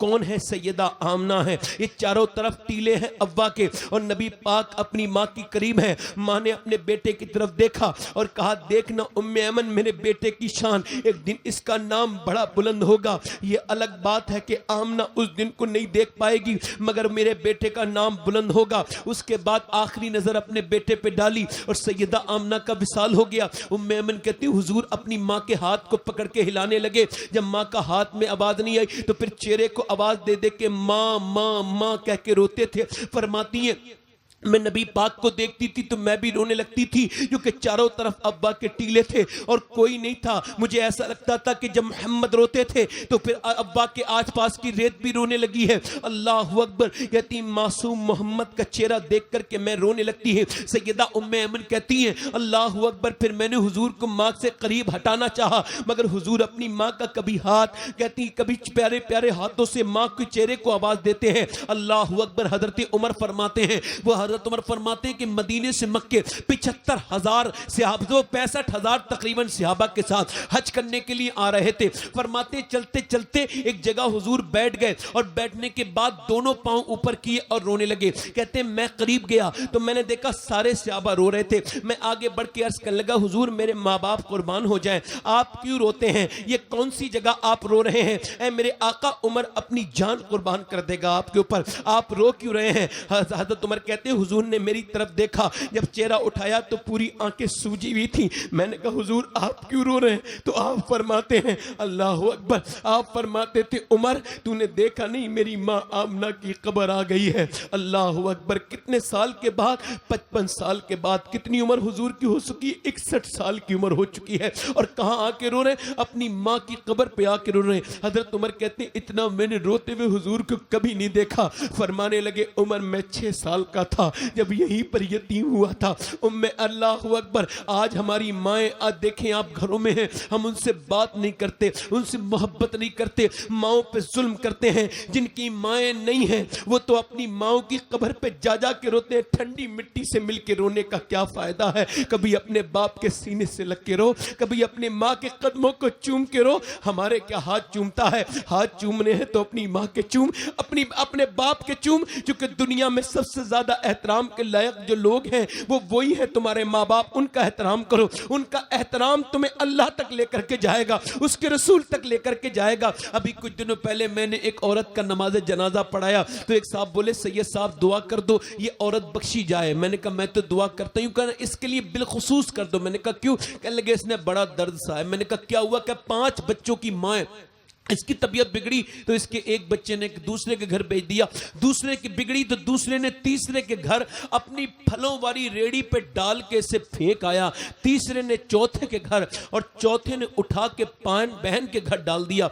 बहन ने अपनी माँ को नहलाया, कपड़े पहनाए, मगर उसका दामाद आ गया, बहनोई आ गया। उसने आकर के अपनी सास को देखा तो धक्का मारा, कहा जब इसके बेटों ने रखा तो मैं क्यों रखूं। जब धक्का लगा तो 75 साल की बूढ़ी जमीन पे गिरी और उसकी रूह निकल गई। मुझे बताओ उस मुआशरे को बर्बाद होने से कोई बचा सकता है जहां 75 साल की माँ और मियाँ 70-80 साल के बाप के साथ जुल्म हो रहा हो? यही माँ है, यही माँ की मोहब्बत है। मैं बता रहा हूं, माँ एक बार चली जाए तो फिर दूसरी बार नहीं मिलती, फिर माँ के अलावा कोई दूसरा नहीं है जो वो प्यार दे सके। खुदा की कसम जमाने की सारी दौलत मिल जाएगी मगर माँ दूसरी बार नहीं मिलेगी। आपको बताऊं माँ कितनी बुलंद चीज है। मैं जब पहले घर पे जाता था तो अपने घर पे दरवाजे पे मैं अपनी गाड़ी रोकता था तो मेरी माँ को आवाज आ जाती थी, एकदम मेरी माँ दरवाजा खोलने आ जाती थी। अल्लाह अकबर। मगर अब उन्हें फालिज हो गया है। अब मैं जब जाता हूं तो 10-10 मिनट दरवाजे पे खड़ा रहता हूं, उसके बाद कभी टेलीफोन उठा के नहीं उठा। मगर जब अंदर जाता हूं तो मेरी माँ से उठा नहीं गया है। 1 साल हो गया वो बिस्तर पर है मगर अब भी जाता हूं तो मेरी माँ सोती नहीं, जागती रहती है और ये दिखाती रहती है, देख मैं जागी हूं और तेरा इंतजार कर रही हूं मगर मैं उठ के तेरे लिए दरवाजा नहीं खोल सकती। यार माँ वो है, दुनिया की कायनात की हर दौलत मिल जाएगी, माँ के कदमों के चिपट जाओ। मेरे नबी पाक अब कहते हैं उमर ये मेरी माँ की कब्र है। अल्लाह अकबर। अल्लाह के रसूल मिंबर पे खड़े होते हैं मदीने में, हाथ उठा के दुआ करते हैं, अल्लाह जैसे तूने मुझे मशहूर किया है वैसे ही मेरी माँ आमना को भी मशहूर कर दे। कभी फरमाते हैं काश मैं नमाज पढ़ा रहा होता और सहाबा मेरी माँ होती और वो मुझे आवाज दे देती आमना। फरमाते मैं नमाज छोड़ के चला जाता। अगर किसी के लिए पूरी दुनिया बद्दुआ कर दे और माँ दुआ कर दे तो फिर उसे कोई कुछ नहीं बिगाड़ सकता। ऐ लोगों अपने माँ का एहतराम करो। उम्मे जमी वो उम्मे ऐमन कहती मैंने नबी पाक को देखा, मैंने नबी पाक की माँ को उठाया और उनकी कब्र बनाई और कब्र बनाने के बाद उन्हें दफन किया। दफन करने के बाद मैं जब वापस आई फरमाती मैंने देखा कि नबी पाक ने मेरा हाथ झटके से छुड़ाया और ऊपर चढ़ गए। मैंने देखा कि टीले के पत्थरों से चिपट चिपट के माँ माँ कह के रोते। कहती मेरा कलेजा फटता था। आपको पता है क्यों रोते थे हुजूर? जब कोई बच्चा यतीम होता है उसकी ताई होती है, उसकी फूफी होती है, उसकी चाची होती है, उसकी खाला उसे गोद में ले लेती है। मगर हुजूर जहां यतीम हुए न मक्का करीब है न मदीना करीब है। मेरे 6 साल के पैगंबर जिनका आप और मैं कलमा पढ़ते हैं वो अकेले अपनी माँ की कब्र पे रो रहे हैं। अल्लाह अकबर। माँ माँ कहकर रोते हैं। उम्मे ऐमन कहती मैंने हुजूर को उठाया, मैंने उठाया और उठाने के बाद ऊँटनी पर बिठाला तो पलट पलट के रोते थे। कहती जब मैं मक्के पहुंची और जब मक्के में अब्दुल मुत्तलिब को पता चला वो आए, आते ही उन्होंने यही सवाल किया मेरी बहू को कहां छोड़ के आई है? मेरा पोता अकेला आया है। मैंने कहा आपकी बहू का इंतकाल हो गया, उसकी तो मैंने कब्र अब्बा के टीलों में बनाई है। इतना सुना था तो उन्होंने हुजूर की तरफ देखा और रोने लगे और दादा को जब देखा हुजूर ने तो हुजूर की भी मोहब्बत जोश मार गई, सरकार भी रोने लगे। दादा ने अपने पोते को गोद में ले लिया और रिवायत में लिखा है कि फिर हुजूर ने अपने दादा की गर्दन चूम के रोना शुरू कर दिया। गर्दन से लिख के रोते थे और माँ कहते थे, दादा कहते थे नहीं नहीं तेरा बाप और माँ दोनों नहीं है मेरे मोहम्मद, मैं तो हूं ना तेरा। अल्लाह अकबर। फिर दादा कितने प्यार करते थे मालूम है? दादा अब्दुल मुत्तलिब हुजूर का हाथ पकड़ के काबे का कभी तवाफ करा रहे हैं, कभी जो है वो कभी अपने दादा गोद में उठा के अपने पुत्र को लेके जा रहे हैं। उम्मे ऐमन से फरमाया मेरे बेटे का ख्याल रखना, मेरे बेटे का ख्याल रखना। अल्लाह अकबर। जरा गौर करें, तवज्जो करें। अल्लाह अकबर। दादा की मसनद थी मक्के में, कोई नहीं बैठ सकता था सरदार मक्का की मसनद पर, न मक्के का कोई सरदार, न आपके बेटों की हिम्मत थी। एक दिन नबी उस पे जाके बैठ गए, आपके बेटों ने हटाया, फरमाया नहीं नहीं मेरे पोते को ना हटाओ, ये मसनद इसके लायक नहीं है, इसका मर्तबा बड़ा होगा। ए लोगों देखना मेरे पोते का मर्तबा। प्यार करते थे अब्दुल मुत्तलिब, मगर 2 साल के बाद जब शफकत करने वाले दादा का जनाजा निकला, उम्मे अल्लाह अकबर पूरा मक्का उमड़ आया। भीड़ ने देखा कि एक बच्चा काबे से चिपट चिपट के रोता है, और दादा दादा कहता है ये कोई और बच्चा नहीं था, ये मेरे हुजूर थे। अल्लाह अकबर। उसके बाद अबू तालिब ने बोला, अबू तालिब गोद में लेके हुजूर को चले गए, मैं आपको पालूंगा। अल्लाह को दिखाना कुछ और मकसद था। ये मक्के के लोग कहते थे यतीम बदबख्त होता है, यतीम बेबरकत होता है, यतीम जो है वो यतीम का नसीब बुरा होता है माज़अल्लाह। मगर अल्लाह को दिखाना यह था कि बारिश नहीं हुई, और जब बारिश नहीं हुई तो जानवर मरने लगे भूख से प्यास से। लोगों ने जाकर के अबू तालिब से कहा दुआ कर दे, आप जो है काबे के अमीन है। अबू तालिब ने कहा मैं दुआ नहीं करूंगा, ये मेरा बेटा दुआ करेगा, ये मेरा भतीजा दुआ करेगा। कहा ये तो खुद बेबरकत है, ये तो यतीम है, ये क्या दुआ करेगा? अबू तालिब ने कहा खामोश, अगर तुमने इसके बारे में एक लफ्ज भी कहा तुम्हें क्या पता, तुम इसे बेबरकत कहते हो। अल्लाह ने सारी बरकतें तो उसी के दम से रखी है। हुजूर को उठाया, उठाने के बाद काबे से लगाया, और काबे की दीवार से लगाने के बाद कहा ए उजली रंगत वाले, ए चिट्ठे चेहरे वाले, जरा दुआ तो कर दे। अल्लाह अकबर। चारों तरफ कुफारे मक्का खड़े हैं। मेरा इमाम कहता है खुर्शीद था किस जोर पर, क्या बढ़ के चमका था कमर, बेपर्दा जब वो रुख हुआ, ये भी नहीं वो भी नहीं। अल्लाह अकबर। मेरे पैगंबर आज जलवा दिखाने के लिए तैयार है। आज अगर जलवे को आमना देखती तो उनका कलेजा ठंडा हो जाता।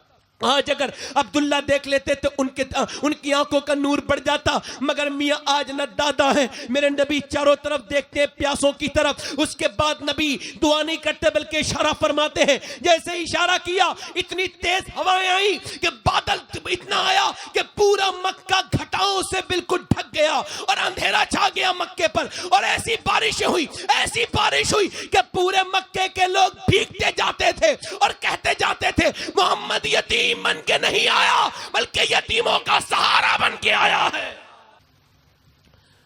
आज के बाद नाशुक्री तो नहीं करेंगे, शिकायत तो नहीं लगाएंगे।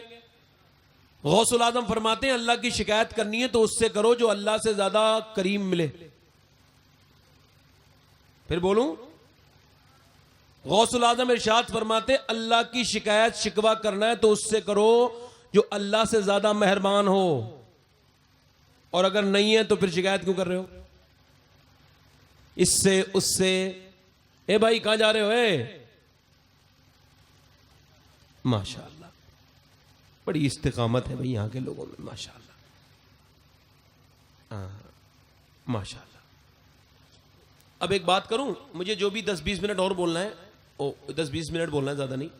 अब आप में से जितने लोगों को जाना जल्दी जाओ, जल्दी जाओ भाई, उठो भाई, खुदा का वास्ता हाथ जोड़ के कह रहा हूं यार, किसी को परेशान ना करो। अजीब बात है, एक बार गौस पाक तकरीर कर रहे थे, कौन? गौसुल आजम। एक चील आ गई, चील को कोई अकल तो नहीं होती, वो बोलने लगी, तकरीर के दौरान बोलने लगी। जब कोई बोलता है ना, कुछ तकरीरें ऐसी होती हैं जिनमें बोलने से जो है वो अच्छा लगता है, कुछ होती है खामोशी से अच्छा लगता है। तो गौस पाक की तकरीर थी, खामोश रहते थे लोग। अब वो चील बोलने लगी, आपने चील की तरफ देखा और देखने के बाद वो चील के 2 टुकड़े होकर नीचे गिर गई।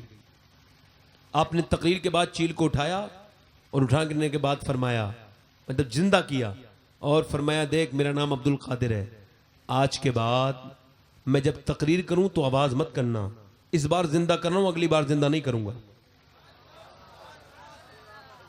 आला हजरत फरमाते तेरी चिड़ियां हैं तेरा दाना पानी, तेरा मेला तेरी महफिल है या गौस। तो शिकायत नहीं करनी ना, शुक्र करना है। क्या करना है? शिकायत नहीं करनी, शुक्र करना है। हाँ, गौसुल आजम फरमाते हैं यूं कहो अल्लाह तेरा शुक्र है और जितना तू चाहे उतना तेरा शुक्र है। हाँ। अब जरा गौर करें, एक दिन नबी पाक नमाज पढ़ रहे हैं, नमाज मगर बैठ के पढ़ रहे हैं। यह हैरत की बात थी सहाबा के लिए। हुजूर ने कभी बैठ के उन्होंने नमाज पढ़ते नहीं देखा था हुजूर को। और वैसे भी हिंदुस्तान के लोग ही ज्यादा पढ़ते हैं बैठ के नमाज, बाकी और मुल्कों में आपको यह चीज नहीं मिलेगी। बैठ के नमाज पढ़ने में अगर मजबूरी ना हो कोई तो खड़े होकर ही पढ़नी चाहिए, क्योंकि खड़े होकर ज्यादा सवाब है। कयाम, सुभान अल्लाह, कयाम का कोई जवाब थोड़ी है अल्लाह के सामने खड़ा होना। हाँ, तो हुजूर बैठ के नमाज पढ़ रहे थे, तो सहाबा आगे गए, कहने लगे या रसूल अल्लाह, हमने कभी आपको बैठ के नमाज पढ़ते नहीं देखा, आज आप बैठ के नमाज क्यों पढ़ रहे हैं? तो आपने फरमाया बात यह है, मैंने 5 दिन से कुछ खाया नहीं है और मुझसे खड़ा नहीं हुआ जाता, तो फिर मैं बैठ के नमाज पढ़ रहा हूं। जो 3-4 टाइम बड़ा जबरदस्त किस्म का गोश्त खाता है, उसको हुजूर की भूख के बारे में जरा सा भी इदराक नहीं होगा। और आपको बताऊं, कितने लोग ऐसे हैं जो खुदा की कसम अपने आप को समझते हैं कि हम वाकई में बहुत कुछ हैं, मगर जिंदगी गुजर गई, आज तक उनके दिल पर रहम तक नहीं है। वो नमाजी, उन नमाजियों के बारे में आपका क्या ख्याल है जो 20 साल से नमाज पढ़ रहे हैं और अल्लाह को रहीम और करीम कह रहे हैं और बीवी से बात करने का तरीका नहीं सीखे? उन नमाजियों के बारे में आपका क्या ख्याल है कि जो मस्जिद में जाते हैं और इमाम उनसे राजी नहीं है? अल्लाह की बात तो बड़ी है, क्या ख्याल है?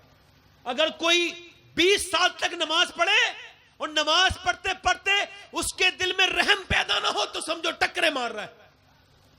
ऐसा हो नहीं सकता कि वो रहीम कहे तो उसके दिल में रहम ना उतरे, है ना? तो मैं क्या अर्ज कर रहा था, आज के बाद आपने नाशुक्री नहीं करनी है। क्या नहीं करनी है?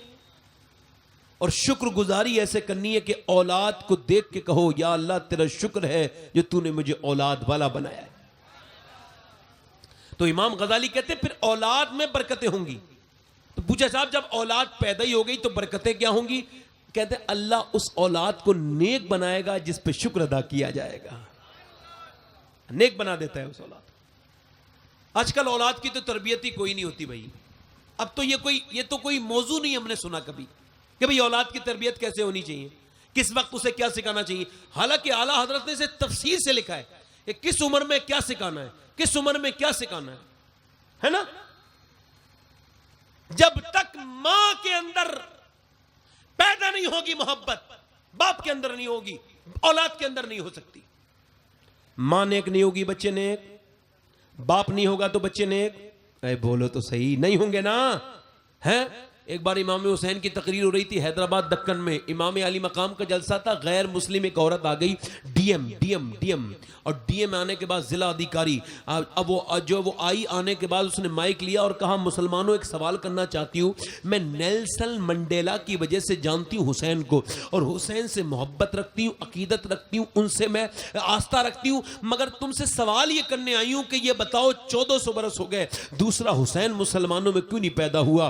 तो कोई नहीं बोला, अल्लाह अकबर, किसी की आवाज नहीं निकली। फिर उन्होंने कहा, फिर उसने कहा क्या कोई मेरा जवाब नहीं है? 1400 बरस हो गए, दूसरा हुसैन क्यों नहीं पैदा हुआ? तो फिर कोई नहीं बोला। फिर उसने कहा क्या मेरे सवाल का जवाब नहीं? ये बताओ 1400 बरस हो गए, दूसरा हुसैन क्यों नहीं पैदा हुआ?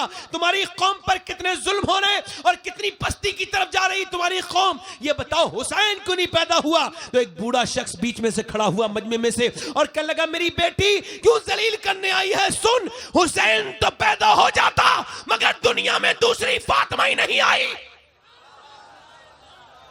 अरे बोलो तो सही यार, दिल लगा के बोलो। कहां से भाई? अब गाने सुनने वाली औरतों के यहां कोई अच्छे बच्चे होंगे? अपने आपस में जहां मियां बीवी में झगड़े हो रहे हैं वहां कोई अच्छे बच्चे होंगे? मियां बीवियों का झगड़ा का असर बच्चों पे बहुत बुरा पड़ता है। दोनों तरफ से पिस जाते हैं बच्चे, इधर जाएं इसकी कहें या उसकी कहें। और बचपन में जो बच्चे पिटाई मार तोड़ सीखते हैं, जिन बच्चों को प्यार नहीं मिलता, अभी रिसर्च हुआ है क्रिमिनल लोगों पर, अभी तहकीक हुई है, लोगों ने तहकीक की है कि आखिर क्रिमिनल कौन होते हैं, सफाक डाकू कौन होते हैं, डकैत कौन होते हैं, रहजन कातिल कौन होते हैं, ये कौन बच्चे होते हैं जो कातिल बन जाते हैं, जो रहजन बन जाते हैं, जो बेरहम होते हैं। तो ये पता चला ये वो बच्चे हैं जो रोते रहते थे, उनके माँ बाप उन्हें गोद में नहीं उठाते थे, उन्हें बचपन में प्यार नहीं मिला, जिन्हें प्यार मिला नहीं उन्होंने दुनिया को प्यार दिया नहीं। समझ आ रही है आपके? उन्हें प्यार मिला नहीं, उन्होंने प्यार दिया नहीं। अच्छा आप देखें, फिर अब देखें आप, बच्चा बचपन में जैसा घर का माहौल होगा ना वैसी होगा, तो बच्चे जैसा घर का माहौल होगा बच्चा वैसी करेगा। अगर घर में फिल्में चलती होंगी तो बच्चे के अंदर वही चीजें डेवलप होना शुरू हो जाएंगी, वही चीजें। अच्छा देखें, इंसान, इमाम गजाली लिखा है, इंसान के बच्चे में जानवर के बच्चे में कितना फर्क है।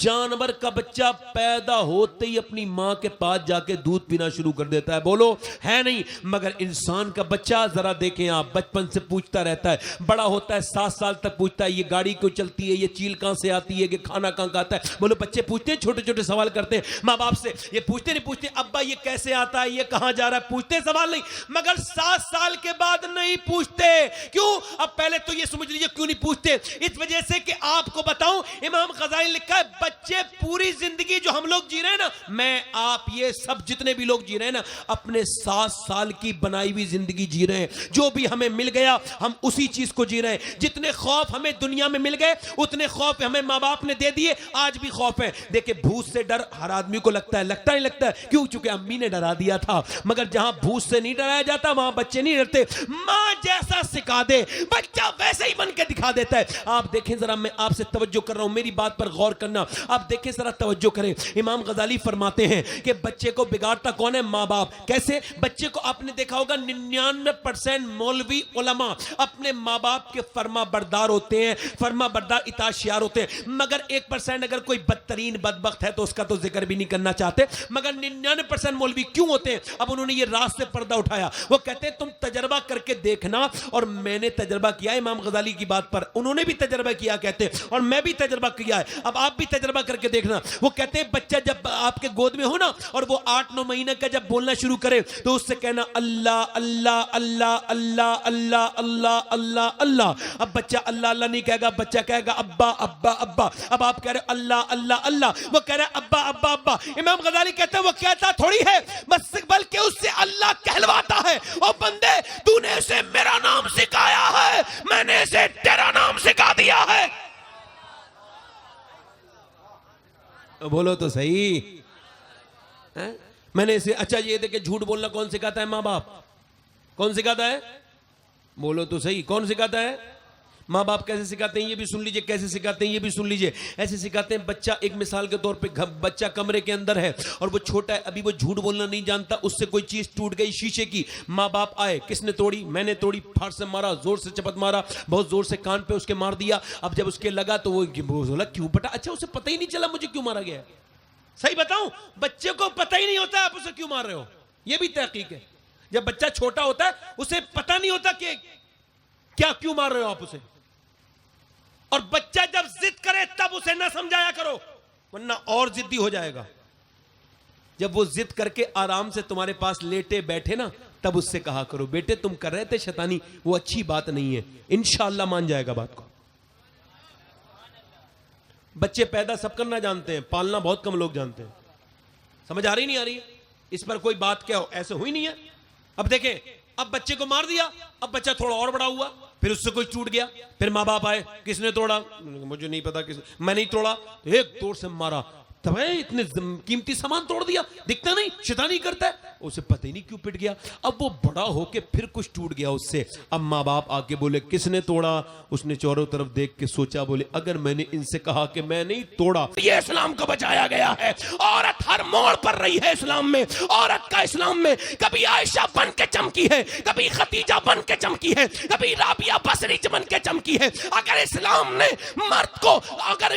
मर्द को शेख अब्दुल कादिर जिलानी बनाया है, अगर इस्लाम ने मर्द को, अगर खालिद इब्न वलीद बनाया है, अगर इस्लाम ने मर्द को, अगर जुनैद बगदादी बनाया है, तो इस्लाम ने औरत से मना नहीं किया। वो राबिया बसरी बन सकती है, वो मियां राबिया बसरी बन सकती है। जरा गौर तो करें, जरा तवज्जो तो करें। नबी पाक की बेटी की सीरत जब तक औरतों के अंदर थी तब तक बहुत अच्छा माहौल था। औरतें अपने बच्चों को कुरान सुनाती थी। सैयदा उम्मे सलमा फरमाती है, और औरतें अपने बच्चों को लोरियां सुनाती हैं, मगर फातिमा अपने बच्चों को कुरान सुनाती थी। अल्लाह अकबर। तवज्जो करें मेरी बात पर और गौर करते चले जाएं मेरी बात पर, और ध्यान दें मेरी बात पर। जरा गौर करें, दिल्ली में एक औरत है और वो औरत रात के वक्त में रो रही है, और रो रही है, उसका बेटा है यतीम बच्चा 8 साल का। उसकी आंख खुल गई, उसने देखा मेरी माँ रो रही है और जोर जोर से रोती है, और तो वो सज्जे में है। बेटा उठने के बाद माँ के पास जाता है, जाके कहता है अम्मी आप रो क्यों नहीं थी? तो बेटा सलाम फेरने के बाद माँ कहती है मेरे बेटे अभी मैं जब लेटी थी तो मेरे हाथ पे कीड़ा चढ़ा,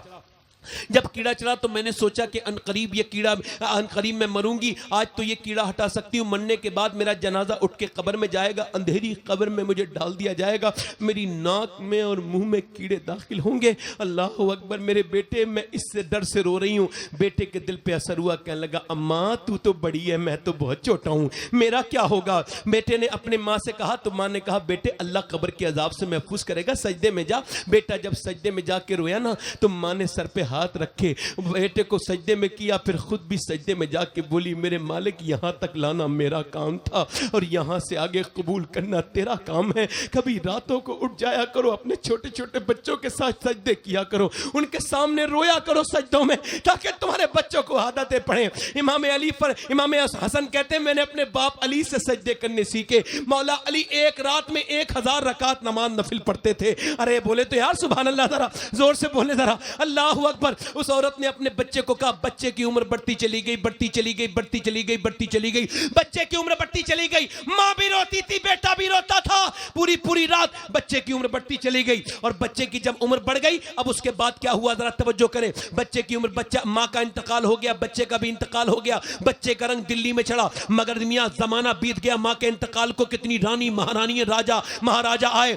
मगर जाके देखो कितनी शहजादियां आई, मगर वो मां जो रात को रोती थी, दिल्ली में ऑल इंडिया एम्स के करीब में उसका मजार है, 3 बीघा जमीन में उसका मजार है, और अरबों खरबों की जमीन में वो अकेली लेटी है, और उसके मजार पे हर हफ्ते मेला लगता है। उसका नाम जुलेखा अल मारूफ माई साहिबा है, और करीब में उसके बेटे का मजार है जिस पे रोज मेला लगता है, उसका नाम निजामुद्दीन महबूब इलाही है।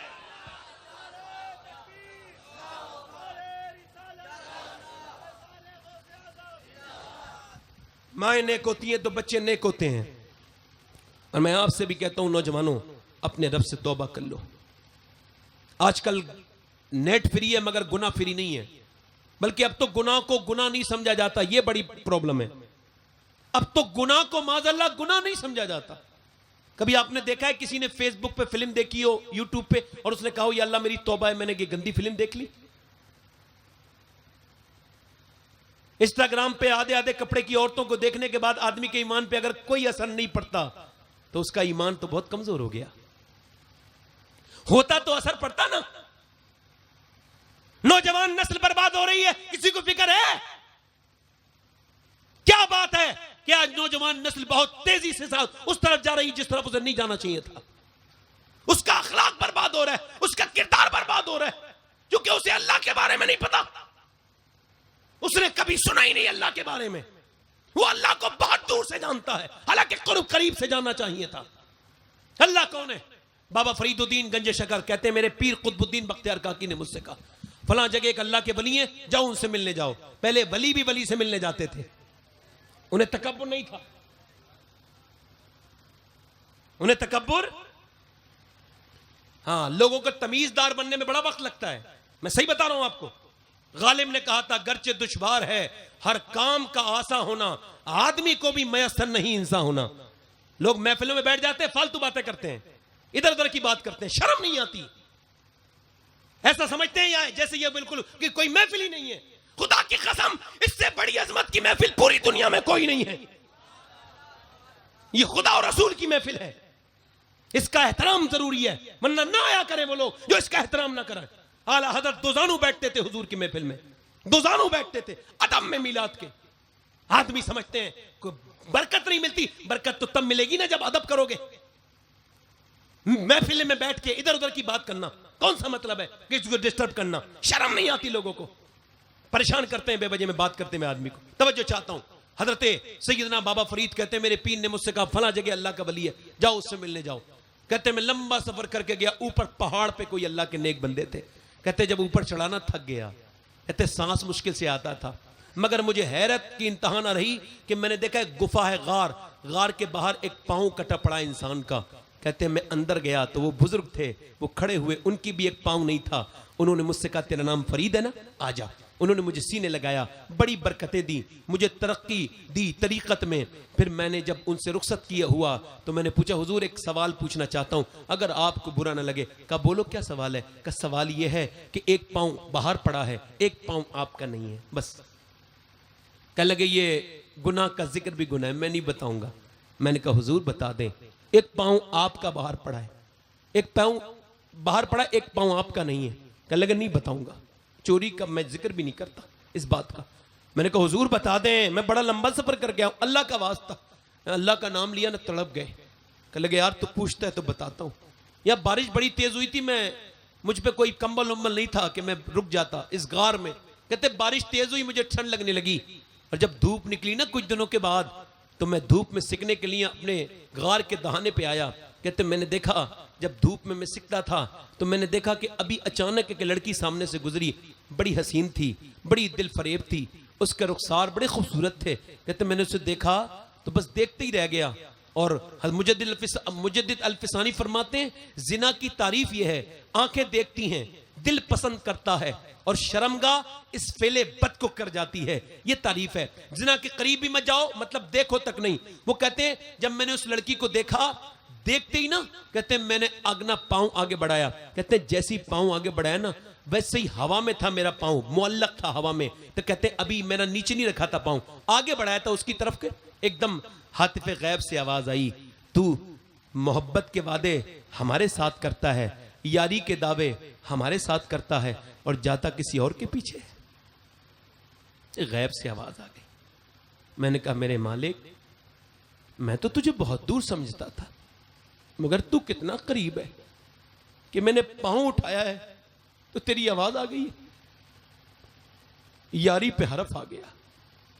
ऐ मेरे मालिक व खालिक, ऐ मेरे करीम और रहीम, अब यारी का तकाजा यही है कि अब ये पैर अंदर नहीं आएगा। कहते हैं मैंने अपना पांव आगे किया और बाहरी उसे रख के उस पर पत्थर मारा। कहते हैं पांव टूट गया। जब पांव टूटा तो मैं बेहोश हो गया। फिर मैंने दूसरी बार तोड़ा और हड्डियां टूटी। मैंने अपने पैर का चूरा चूरा कर दिया, उसकी नसें काटी, और नसें काटने के बाद अपना पांव फिर अपनी नसों को अलग हटा के बाहर को फेंका। और मैंने कहा मेरे मालिक अब तो मुझे माफ कर दे मेरे यार, मैंने वो पांव फेंक दिया जो तेरी यारी के बगैर उठा था, तेरी बगैर मर्जी के दूसरे की तरफ उठा था। कहते हैं ये कह के मेरे सीने से चिपट गए और कहने लगे ये बता अल्लाह मुझे माफ कर देगा? मैंने कहा अल्लाह आपको क्या माफ नहीं करेगा, जो आपका नाम सुन के अल्लाह, जो आपका जिक्र सुन के अल्लाह से तौबा करेगा अल्लाह उसे भी माफ कर देगा। बाबा फरीदुद्दीन कहते हैं मेरा दिल तड़प गया ये सुनकर। आप क्या समझते हो, अल्लाह करीम है, उससे तौबा करो। ए नौजवानों, ये जिना आंखों से देखना भी ये जिना है, कानों से सुनना गंदी बातें ये कानों का जिना है, और जबान से करना। मेरे आका फरमाते हैं, मेरे नबी फरमाते हैं, आपको बताऊं कुत्ता जब तक भीग ना जाए नापाक नहीं होता, मगर सुअर अगर जो भीग भी जाए ना,